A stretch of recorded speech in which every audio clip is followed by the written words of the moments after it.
Thanks, Sean and Janan, for inviting me. It's been brilliant. I've really enjoyed it. Um, so, uh, I was on a program. You'll see I'm talking about cognition and emergence. That is entirely false advertising. I will not be talking about cognition and emergence, but I can do later. I'm in fact going to be talking about a question which has already come up a bit, and I think whenever you get philosophers, maybe natural philosophers and scientists in a room, then the question of consciousness comes up. And of course, we kicked this meeting off all about consciousness with Dave Chalmers. And I want to talk a little bit today about a question which has been occupying me and many others for a while now, which is this question of, can AI be conscious? And I think I absolutely loved this meeting and I loved the last session. It made my brain hurt in a way which was quite hard, but really exciting. So I wanted to start my talk with a movie clip, because I think that's a sort of nice way to lull us into the last session of the day. We couldn't get the sound to work, so I'm just going to dip my microphone and put it by my laptop, and that's practical wisdom in action. Let me know I hope you can all hear it.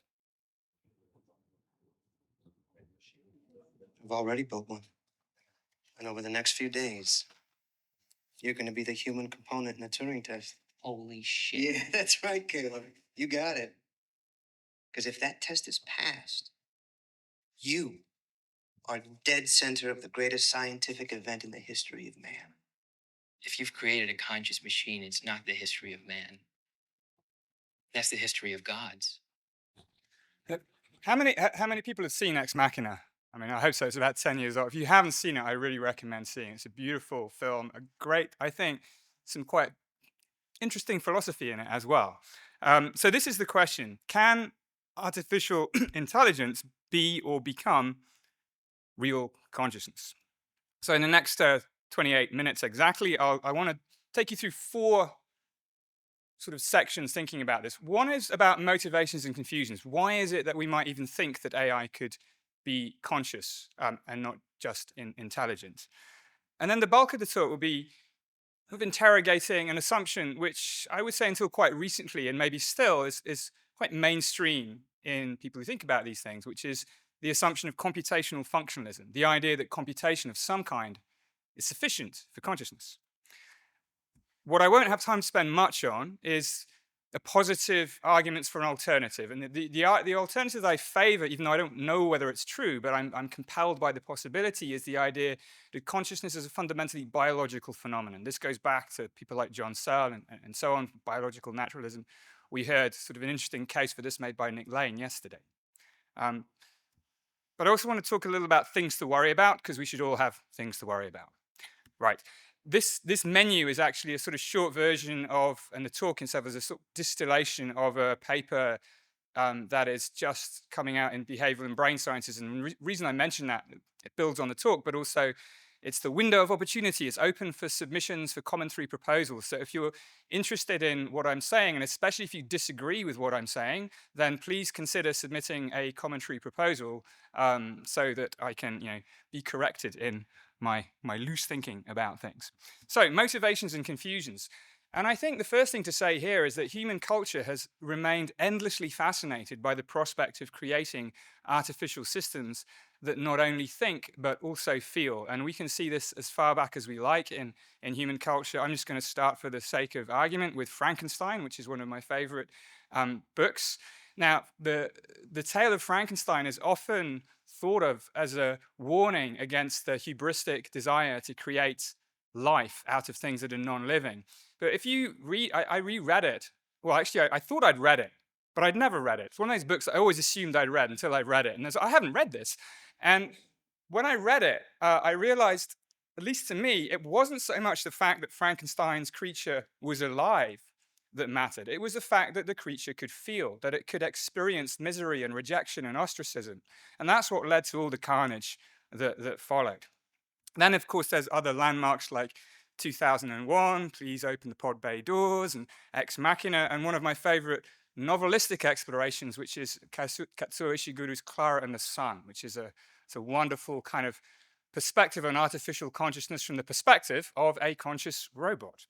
So this idea has been around forever.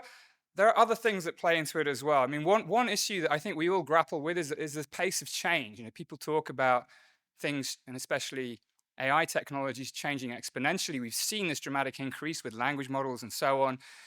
And when you're on an exponential curve, it's very hard to sort of project where things are going to go. I mean, the future looks impossibly steep in front of you and irrelevantly flat behind you. So it's very tempting to think that you're a critical point. But of course, the point about exponential curves is that every point is a critical point. It's going to look like that no matter where you are. So you might overestimate being at the transition of something fundamental like the appearance of conscious machines. And then I do think, and I have to say this, I think there's a bit of a God complex happening too. This is back to Frankenstein, that the idea of being a human being that creates a conscious machine is playing into this narrative of playing God. And of course, it also brings with it a kind of transhumanist rapture promise. If consciousness is implementable in computers, well, then the prospect of uploading your own conscious mind to a machine and living forever, or at least existing forever, becomes that much more credible. And I think that's maybe in the background of some people who are optimistic about this. Not everybody. And in fact, what's one of the things that's been a bit surprising is the idea that conscious machines are possible or even already with us is fairly widely held. I mean, actually, let me do a poll. How many people here think that AI is already conscious? Don't be shy. If you think that, say it. Nobody. Amazing. Do you think that AI could be conscious maybe in 5 years or 10 years? All right, so that's a fair, that's still a minority. That's interesting, actually, but there's definitely more than zero there. So, those of you who raise your hand, you're not alone. This is a short clip. Could you hear that at the back, the movie? You could, brilliant. So this is a very short clip from Jeff Hinton. All the way through the development of computers and AI, people have talked about consciousness. Do you think that consciousness has perhaps already arrived inside AI? Yes, I do. Well, ladies and gentlemen, there we have it. Consciousness has already arrived. So that was in January, end of January. So not that long ago. And of course, he does say other things. He qualifies it much more. But there was, a surprising to me, definitiveness about that statement. So people already think AI is conscious. One of the main psychological biases, beyond what I've already said, that I think leads people to overestimate the likelihood of this is a confusion sometimes between intelligence and consciousness. But these are different things. Intelligence, both lack completely precise definitions, certainly no definitions of the precision we were just hearing about. But very broadly, intelligence is about doing the right thing at the right time. Dave made this distinction at the beginning of his talk. Intelligence, the ability to achieve goals by flexible means, whereas consciousness is what goes away under general anesthesia or in dreamless sleep, or according to the definition of Tom Nagel, for a conscious organism, there is something it is like to be that organism. I am going to use this image, which I also borrowed from Dave. Thank you very much, Dave, which I think he got from ChatGPT, which I think puts it very nicely. Broadly, consciousness is all about feeling, and intelligence is about figuring stuff out or doing stuff. They are not the same thing. Now, granted, in many examples of existing living organisms, they may correlate in some ways, like being intelligent and having some kind of cognitive capabilities may allow you to be conscious in ways you wouldn't otherwise be. In order to experience regret, I need to have the cognitive competence to consider alternative forms of action and their potential outcomes. It takes a lot less intelligence to simply be sad or disappointed. So they may go together in ours, but that doesn't mean they have to go together in general. And when we take the human example as definitional of things, how things have to be, rather than one example of how things have come together, we make an error of kind of human exceptionalism and anthropocentrism, seeing things through the lens of being human. So yeah, this is my cartoon of anthropocentrism. If we see things through the lens of being human, we can make these associations that need not necessarily obtain. And the other bias we have is anthropomorphism, and I illustrate this with a Furby. This is the tendency we have to project human-like qualities into things that don't have them on the basis of what may turn out to be superficial similarities. One more movie clip just to illustrate the power of anthropomorphism.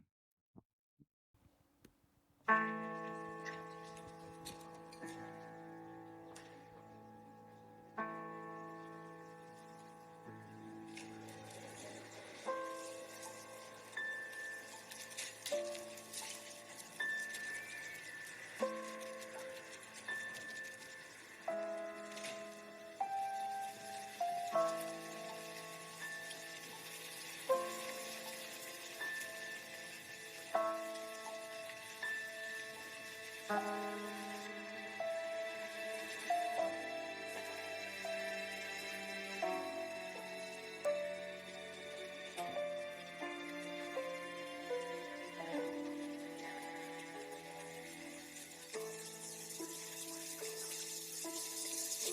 of you feel bad for this lamp. That is because you're crazy. It has no feelings, and the new one is much better. So I actually realized with Al, I don't know if Alvy's in the room, but you know, using a lamp to illustrate emotion. I mean, you know this better than anyone. I should have used an early Pixar advert for that. And that's without language. And when you bring language into the picture, things become even more seductive to our psychological biases. And that's again, I think, because we as humans, you know, language is what we think makes us special, or one of the things that makes us special. So if we see something else have something like language ability, we project all these other things into it. I won't read this out, but my colleague and friend Murray Shannon has had these extensive debates with Claude about consciousness, and they're very compelling. These days, I was talking to Melanie about this. I mean, I get 2 or 3 emails every day from people who are convinced their language model is conscious and present me with long pieces of dialogue from it. Just to wrap this section up, I think one way this hit the headlines a few years ago with Blake Lemoine, who works for Google at the time, and he claimed that early chatbot Lambda was conscious, and he got fired for it. And this struck me because a few weeks ago, there was an interview in the New York Times with a guy called Kyle Fish, who works for Anthropic, and he's their AI welfare officer, and he said there's a 15% chance that language models are conscious, and he did not get fired. He's employed by Anthropic precisely because he has that belief. So something has been changing. In fact, if you ask the general population, this is data from Steve Fleming and Clara Colombetto, this is like on some scale what people out there think about consciousness in language models. Now, most people think they're not conscious at all, but there is a tail, and there's quite a lot of you know, content in that tail. So the idea that language models are conscious, to some extent, is already held by, you know, a non-trivial minority of people. I think the importance of language is driven home, especially if you think about something like AlphaFold. So AlphaFold, the DeepMind program, does protein folding, all that stuff.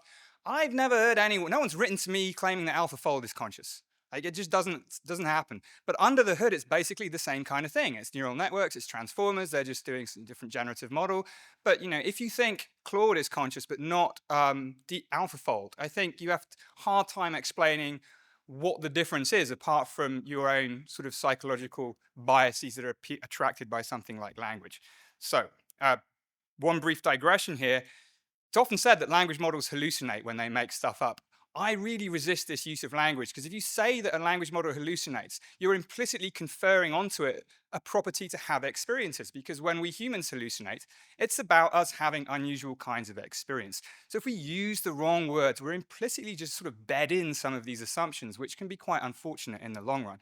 I'd rather to say they kind of confabulate, or they vibe prove, or stuff like that. I quite like that idea. I mean, confabulating in all sorts of domains is what they do. So the first take home is, don't assume that as AI gets smarter, consciousness will just come along for the ride. There's pretty much zero reason to believe that, I think. There is a deeper reason for skepticism about conscious AI, and this is this claim about computational functionalism. Could computers be conscious at all? Now, there's an important distinction here to make. There's 2 broad theses going on here. One is functionalism, and this is the idea that mind, including consciousness, is a property of the functional organization of the brain in general, including potentially its internal causal structure. This is actually a pretty liberal claim. It's like, just how is the stuff wired up? What does it do? You know, if that's where the explanation for consciousness lies, that's a functionalist explanation. This is often being conflated with the more specific and much stronger claim of computational functionalism, which is the idea that mind has a computational nature and consciousness can be realized, instantiated by the right kind of computation. Now, that implies functionalism, but the reverse isn't true. You can have plenty of functional accounts of systems that are non-computational, or that may sort of rely on a very liberal form of computation. So you can't just sort of assume functionalism and then use that to justify this idea that computers can have minds or conscious minds. And conscious AI kind of assumes that, at least for the kind of computers that we have now, that the kinds of computation they do are sufficient for consciousness. Now, this used to be sort of just assumed without even really recognizing it. That, that was obvious that computation has to be enough, because what else could it be? Brains process information, what else? But more recently, it's been at least acknowledged as a kind of assumption that people have, a pragmatic assumption. There's a very influential preprint by Patrick Butlin and Robert Long and others, where they caveat everything they say about the likelihood of machines or AI being conscious by saying that, well, this also depends on the basic assumption that computation is sufficient for consciousness. If that's not true, then none of what else they say really follows. So at least they mention it, which is great. Big tick. But it might not be true. It might be, but it is a really big assumption. And in the short time I've got, how I want to illustrate this is really with a sort of historical perspective on why this assumption seems so compelling to a lot of people. And that starts, of course, with Alan Turing. On the one hand, Turing seeded the idea that machines can think with his Turing test and his famous paper in 1950 in mind. And of course, on the other hand, he also gave us this very powerful notion of Turing computation, a very specific form of computation, which underlies all the computers that we use, GPUs, TPUs, CPUs, whatever. And they're all about mapping one denumerable range of numbers to another. That's what Turing computation does. It's very powerful, but it's not everything. There's plenty of kinds of dynamics and computation beyond that. Then also, and I think equally importantly, Warren McCulloch and Walter Pitts showed that if you just abstract the brain into these very simplified neural networks, where you just have these units that sum up their inputs and produce an output if it's above a threshold, kind of integrate and fire, or integrate and sum neurons. If you have networks of these, they can perform logical operations. And then Paul Kleen some time later showed that these could be Turing complete. That's to say that neural networks of this kind can do everything in principle that you get with Turing computation. And that's very compelling. And it encourages us to look at the brain through Turing glasses. If we reduce the space of dynamics and computation to Turing computation, well, we get a lot. And if you reduce the brain to these abstract neural networks, we get the same thing. So on the one hand, it licenses us just to think in terms of Turing computation. On the other hand, it licenses us to forget about all the messy biochemical reality that brains consist of, which Nick, beautifully just pointed us to some of that beautiful complexity yesterday. So yeah, many things in computation beyond Turing computation, and lots of non-computational functions too, electric fields, all kinds of things. And strictly anything that's continuous or stochastic is not a Turing computation. On the other hand, the more you look at a brain, the more you realize what a caricature that kind of abstract neural network is. This is like a paper from last year, 1 cubic millimeter of human temporal cortex, and all the amazing gubbins and richness that happen within that cubic millimeter seems, a priori a bit surprising that you can abstract all that away in just to these simple artificial neurons, and maybe there's more going on. Now, one other perspective on this that's often raised is this idea of substrate neutrality. And this is the idea, it's kind of necessary for conscious AI as we think about it, that mental states, including conscious states, can be realized in different kinds of substrates, in this case, potentially silicon. And this is often motivated by this kind of neural replacement thought experiment, which goes something like, this, that I can replace one neuron in my brain or your brain with a digital silicon equivalent and make sure it does exactly the same thing. Now, probably you won't change on the outside and you won't change on the inside either. You'll just be as conscious as you were before. What if I do this with 10? What if I do this with 1 billion? What if I do this with all of them? And you sort of reach the conclusion that, well, it can't matter whether it's silicon or carbon. It just matters on their functional architecture. The problem with this kind of one problem with this kind of thought experiment is that it's not clear that you can replace a biological neuron with a perfect sort of equivalent unless that equivalent is itself another biological neuron. And there are many ways to illustrate this. The philosopher Rosa Chow in Stanford talks beautifully about these concepts like generative entrenchment, which just shows that that the brain, these systems are highly integrated at different scales. You can't really change one bit without affecting all other parts of the system in some ways that you can't a priori rule out as being relevant. Some neurons fire spikes to get rid of the buildup of toxic byproducts of metabolism. So if you want to understand why a neuron, if you want to reproduce the firing pattern of a neuron, you might have to simulate everything about metabolism as well. So you can't just plug and play a silicon neuron. Altogether, brains are the kinds of things for which it's hard to separate what they do from what they are. And if you can't make that separation, that really undermines the idea that computation, or the Turing computation, is the level of description that matters. Because the motivation for thinking of that in the first place, that's what Turing computation buys you. It's a way of describing what a system does algorithmically that does not depend on what it's made of. So if your system turns out to be inseparable in this sense, very little motivation for thinking that computation is the right level of description for which to, that matters in terms of realizing all the properties that it has. Sometimes you hear that, well, what if we simulated every last detail of the brain, all the bits of metabolism, all the mitochondrial cristae, or whatever wonderful things happen inside mitochondria?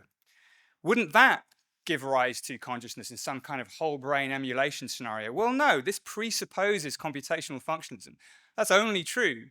If you simulate something, it will only realize that thing if computation is sufficient. And if it's not, it will only ever be a model. I mean, the reason a hurricane is in the background here is that well-worn distinction that when you simulate a hurricane, you don't expect it to get wet and windy inside your computer. It's only a simulation.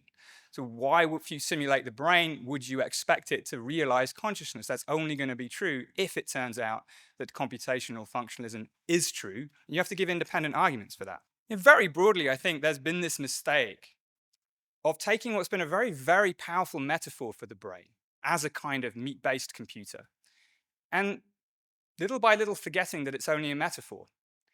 And that whenever we confuse a metaphor with the thing itself, I think we always land ourselves eventually into some kind of trouble. Now, there are plenty of other games in town. There are plenty of other ways that we might understand how brains do the things that they do. There are many other forms of computation, even. Neuromorphic, analog, mortal, biological, a whole litany of different forms of computation. It may be that those are the right levels of description in which to understand consciousness. But even if that's true, we're already far further away from the prospect of conscious AI, because as we move away from Turing computation, we lose the guarantee that something is implementable in silico. We lose this substrate flexibility or substrate neutrality. And again, there's plenty of non-computational functions, field effects, neurotransmitters swilling around, all these kinds of things. So I think it's important to stop just looking for, say, consciousness where, in the same way we might look for our keys where the light happens to be rather than where they are. And it's a very convenient way to think about the brain, but we might be misled by that convenience if we think that's the only place to look. So, summary so far. Real artificial consciousness, if I'm on the right track, is very unlikely. But if not computation, then what? And this is the bit I don't have time to talk about in any detail besides just gesture at the solution. Well, you've got to leave something. It's there, but it's not in this talk. Maybe biology. Maybe biology matters. And the intuition here is that it's perhaps life rather than computation that breathes fire into the equations of consciousness. And I don't want to fall back into some kind of neo-vitalism here. I think you've got to provide stronger positive arguments for why it might be that life matters. And just a gesture very, very quickly about the way I've been thinking about this really comes from the idea of understanding, is there a way we can understand what brains do that gives some grip on what conscious experiences are like for those systems like human beings that have them? And the way I've come to think of this has got this long tradition in sort of Helmholtz and even before that, thinking about the brain as a kind of prediction engine, not necessarily in a computational way, as a prediction engine that is doing something that we could describe as Bayesian inference on the causes of the sensory signals that it gets. Helmholtz called this perception as unconscious inference. And the idea is basically the brain is always generating these predictions about the causes of sensory signals, updating its predictions using sensory data. And the claim that I sort of ride on top of this is that what we experience is not some readout of the sensory signals, but is the content of the top-down prediction, the brain's sort of Bayesian best guess about what's going on. That seems to be a nice way to think of how we experience the world around us. There's lots of experiments that sort of at least are consistent with that. It can also be applied to understanding the self, like this hand is my hand. That is not something my brain just knows. It has to infer what in the world is the body and what is not the body, perhaps by the same principles. that also applies to the interior of the body. So my brain fundamentally is in the business of controlling and regulating my physiology to keep me alive. And again, it has no direct access to what the body is like. It has to infer it on the basis of noisy and uncertain data. Critically here, what matters when the brain is predicting the interior of the body is not to figure out where the heart is or where the lung is, but how it's using prediction for regulation. When you can predict something, you can control, you can regulate it. And that imperative for regulation goes through, it doesn't stop at any particular level, where it sort of bottoms out. It goes right down even into individual cells, which are intricately complicated biological machines that are continually regenerating their own conditions for persistence and survival, which brings us into the terrain of concepts like autopoiesis, systems that reproduce themselves rather than take an input and produce an output, which is what computers and other manufactured systems do. Biological systems have this self-reproducing property where they reproduce their own material components, and that's something where what something is made of clearly matters. It can't not matter. And I just, again, a hat tip to Nick yesterday, who gives some, I think, really intuitively compelling reasons why other features of living systems like metabolism may be super important in their functional role for how organisms keep themselves going, and may have the seeds of things like feeling and agency. Now, there's no knockdown argument here, and I completely grant that. But I just wanted to say, who's making the bigger assumption? Computers, there's nothing anyone really thinks is conscious yet, apart from sort of, I would say, surface. There's like some discussion of it, but there's no consensus. Every example that we have of a conscious system for which there's some consensus is alive. That might not matter. That might be an example of carbon chauvinism or something. But I think it's not a ridiculous assumption to think that life might matter in some way. So in the last 3 minutes, what I will do is not talk you through this table. This is in the paper I mentioned. This sort of sets out the different scenarios. So what I'm reluctant to do is to sort of commit strongly to what is sufficient for consciousness, because frankly, I don't think anybody really knows.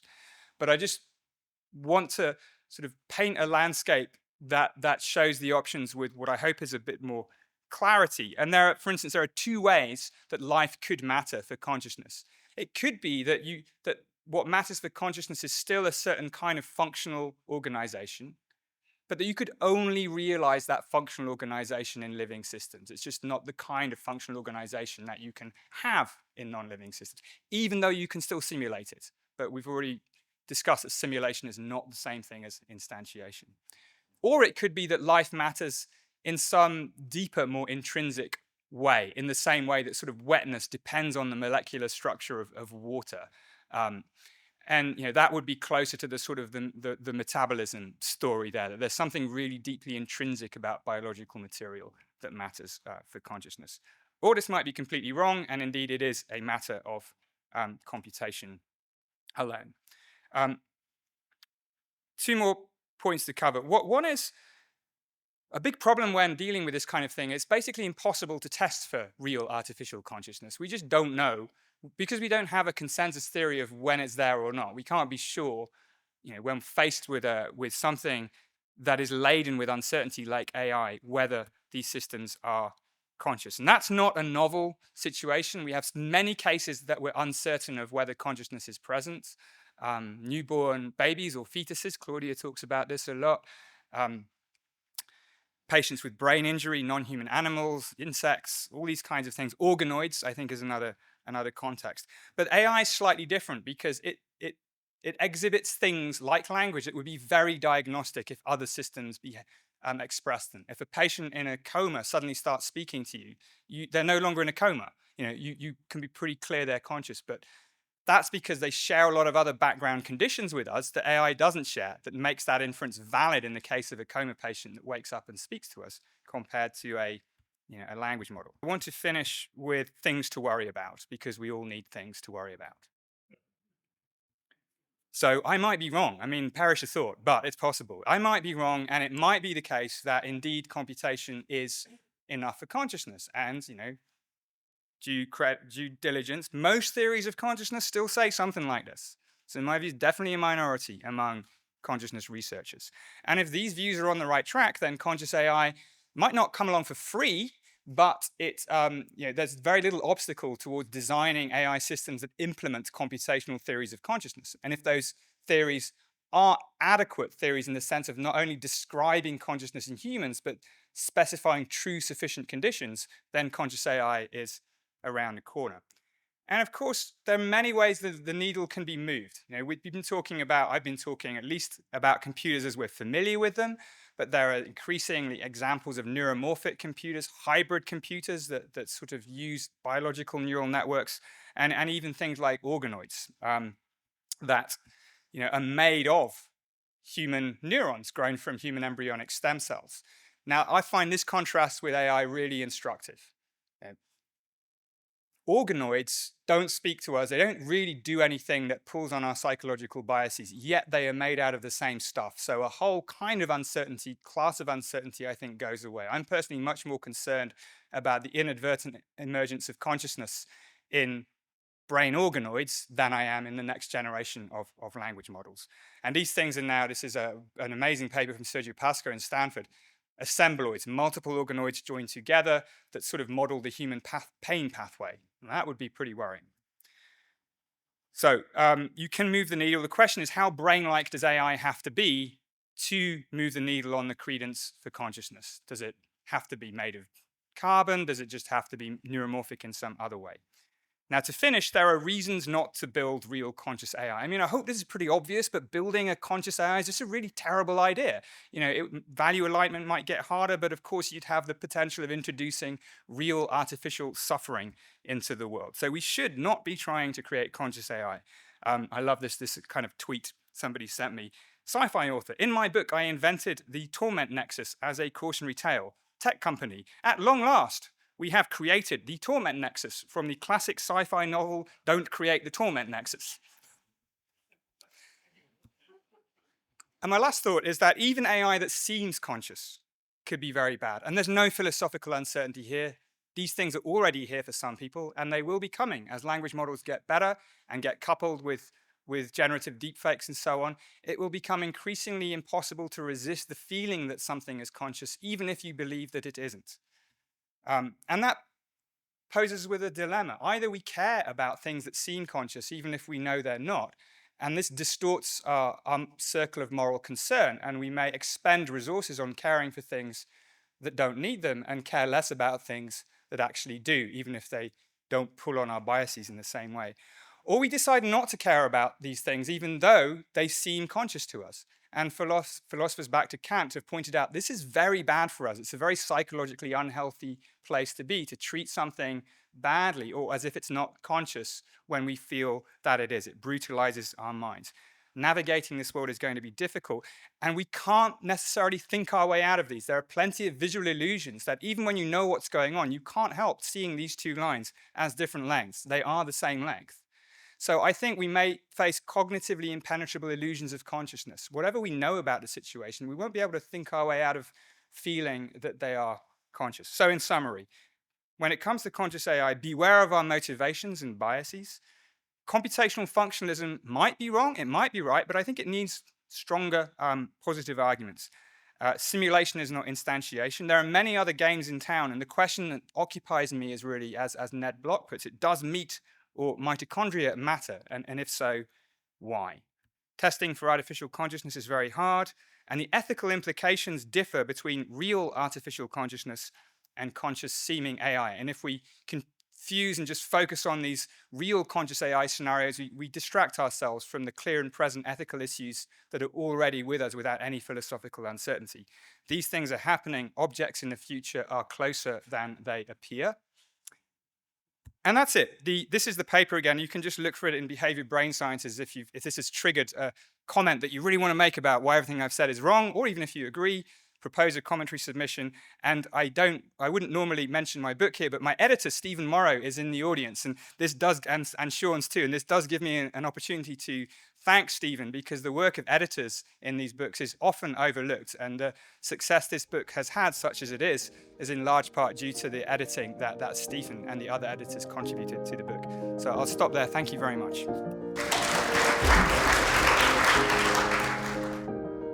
Thank you, Anil, for such a really interesting talk, really engaging paper. I learned so much from it, and I totally agree that there are various biases that we're subject to that lead us to overestimate the likelihood of AI consciousness, either now or in the near future. So I think we're in agreement about a great many of the issues here. So Anil's talk is based on this forthcoming BBS paper that he mentioned. And for all the interesting things he just said in the talk, there's even more interesting things in the paper. So I highly recommend taking a look. And I hope these comments will bring out some of these further themes as well. So as Anil just told us, he's a fan, at least tentatively, of biological naturalism, the view that certain biological properties are necessary for consciousness, and not so much a fan of computational functionalism. That is the view that running the appropriate sorts of computations is sufficient for consciousness. And so, as he mentioned, this has important implications for the possibility of conscious AI, since it means that descendants of the sorts of AI systems we currently have are unlikely to be conscious, that is, systems based in silicon-based material. So I thought I'd first just flag some further theoretical options available within this wide space of positions. So first, one might hold a kind of mixed hybrid view on which computation suffices for consciousness of some form, but in line with computational functionalism, but that biology matters to the specific kind of conscious state that a system enjoys. So on this sort of view, AI might be conscious, but wouldn't have exactly the same conscious experiences as we do. Second, as Anil discusses in greater detail in the paper, one might reject computational functionalism without necessarily embracing biological naturalism. And so one further option I'd also like to flag here is the idea that material properties of some sort are necessary for consciousness, but the relevant material properties aren't distinctively biological. So maybe if you're, such a view might be attracted to someone who thinks that the secret to consciousness lies in some sort of like sub-biological level, like quantum mechanics or something like that. But for present purposes, I'm just going to work with this simplified dichotomy of computational functionalism and biological naturalism. And I want to just consider some ways that the computational functionalist might attempt to reply to some of Anil's arguments, although lacks space here to consider all of them, and I'm not sure what they might say about all of them. So in the BBS paper, so one of the central arguments for biological naturalism emerges from, as Anil says, two stories. So there's the story from predictive processing on the one hand, and then the story from the free energy principle on the other hand.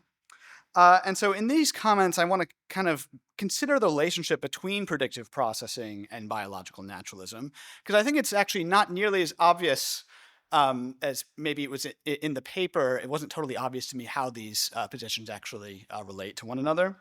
And in particular, I want to float an alternative view on which predictive processing and free energy minimization, as Anil understands them, are consistent with computational functionalism, and that insofar as they explain consciousness, they might do so in virtue of their computational aspects rather than aspects of the implementation base. And so we can appreciate the appeal of this view, I think, when we consider more concrete examples where predictive processing has enjoyed some explanatory success with respect to consciousness. So the central claim of predictive processing accounts, at least as applied to sensory systems, is that the architecture of perceptual processing is organized into units. So each unit has a prior hypothesis about some object or stimulus feature, and this hypothesis is used to generate predictions, which are then sent to units at the level below. Unit at the level below then compares its current input with its predicted input, and then mismatches or prediction errors are passed upward through the hierarchy. And then these are eventually used to revise the prior hypotheses that generated the predictions. So eventually, with this balance between predictions and incoming sensory input, the system settles on a posterior that embodies its best guess about the state of the environment in light of the signal received together with its priors. So One of the cases often cited in support of predictive processing as an explanation of aspects of consciousness is binocular rivalry. So in binocular rivalry, what happens is two different stimuli, such as different Gabor gratings of different colors, perhaps, are presented to the two eyes, and information about both stimuli is available in early stages of visual processing. But crucially, however, conscious experience doesn't reflect a mix or hybrid of the two, but rather alternates back and forth between experience of one stimulus and experience of the other, with only brief periods of mixture during the alternations. And so rivalry, one thing that makes it interesting in the current context is that it's kind of an interesting test case for scientific theories of consciousness, because here we have both stimuli are present, information about both is processed somewhere, but only one of them ends up being conscious, or at least that's the standard story. So we'd like a theory of consciousness to tell us why the representation of one stimulus gets to be conscious while the other one is not. And then we might at least have some clue about what distinguishes conscious from unconscious processing in the brain. So the Bayesian predictive processing account of rivalry essentially states that consciousness reflects only the currently selected hypothesis, and that hypothesis selection is explained by prediction error minimization. So suppose that we have a rivalry stimulus consisting of a face and a house. So first, the predictive processing account assumes that the prior probabilities for both face and house individually are significantly higher than sort of face-house hybrid, which is probably pretty unlikely stimulus to be out there. And then this difference in prior probability is enough to outweigh the greater likelihood of the mixture hypothesis that its greater consistency with the incoming sensory input. And so this explains why the system opts for either a face or a house over the mixture. And then the account posits inhibition between the rival face and house hypotheses and suggests that only the currently selected hypothesis gets to pass predictions downward through the hierarchy. However, as one hypothesis continues to dominate, say the face hypothesis, then prediction errors continue to accumulate because you also have this house stimulus, and the incoming sensory input from the house stimulus is going unexplained by the face hypothesis, and then so this eventually leads the system to shift to the other interpretation in order to explain away those error signals. So we have at least here the beginnings of an explanation of why conscious experiences in binocular rivalry would alternate as they do. And here the alternations map onto shifts in the selected hypothesis, and where this selection is supposed to be explained by predictive processing. Okay, so the point of all that was just to say there's nothing distinctively biological about this explanation, as at least I've put it so far.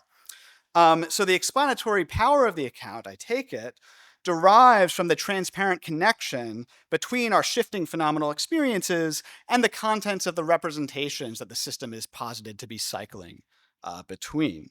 So even though the predictive processing algorithm is assumed to be implemented by the brain, it seems like it's the computational interpretation of those physiological processes, and in particular, their representational contents, that forges this explanatory link to consciousness, to phenomenal character.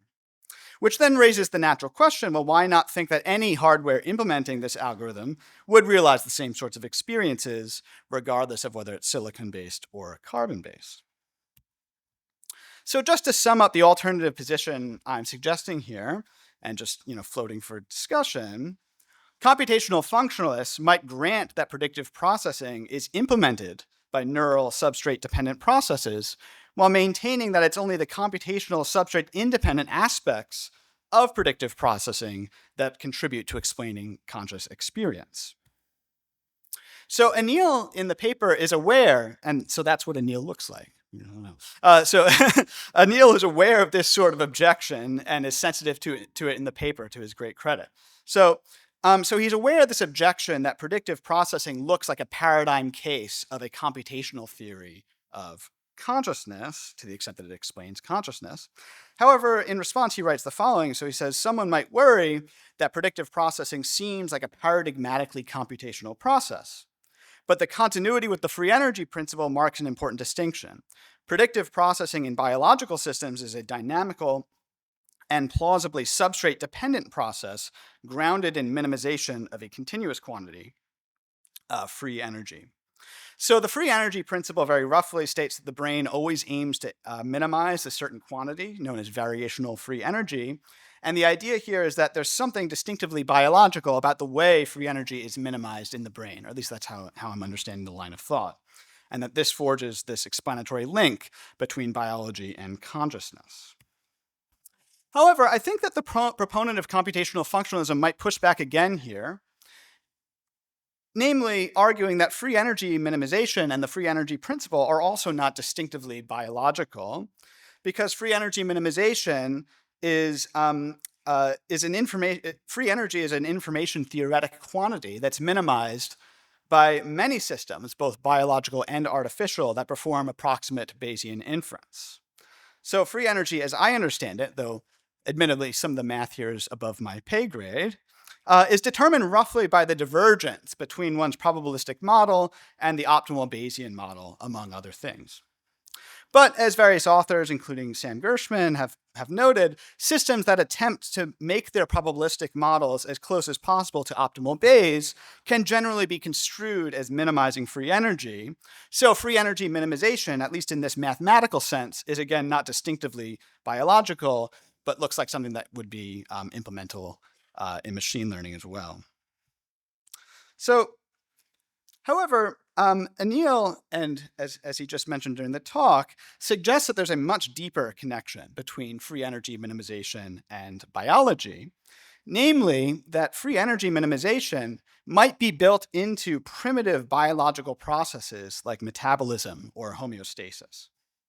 So he suggests that predictive processing and the free energy principle are, quote, inextricably tied to the autopoietic and excitable nature of living matter. However, I think this view then presents a new challenge.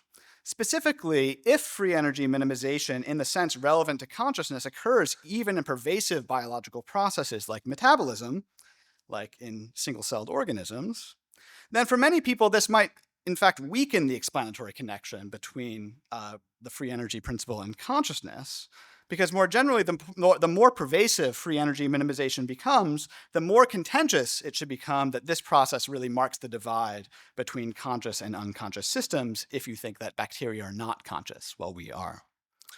But I should note that this isn't a new challenge. So indeed, in a recent paper broadly sympathetic to Anil's framework, Kirchhoff and Fries write, if mentality is realized in processes of free energy minimization, and if free energy minimization applies to everything from human beings, pendulum clocks to the primordial soup, then mentality may turn out to be nearly everywhere. And so there's this kind of concern about sort of an overly liberal conception of consciousness that might be emerging. So even if it's right that biological processes in general can be understood as predictive engines performing free energy minimization, I worry that this shouldn't yet convince us that free energy minimization explains consciousness or that consciousness is distinctively biological. But of course, it's open to Anil to claim here that distinctively biological forms of free energy minimization are merely necessary for consciousness, not sufficient. Okay? And so totally grant that that's an option here. But then, as usual, the question becomes, well, if it's only necessary, not sufficient, then what else is required? Thank you.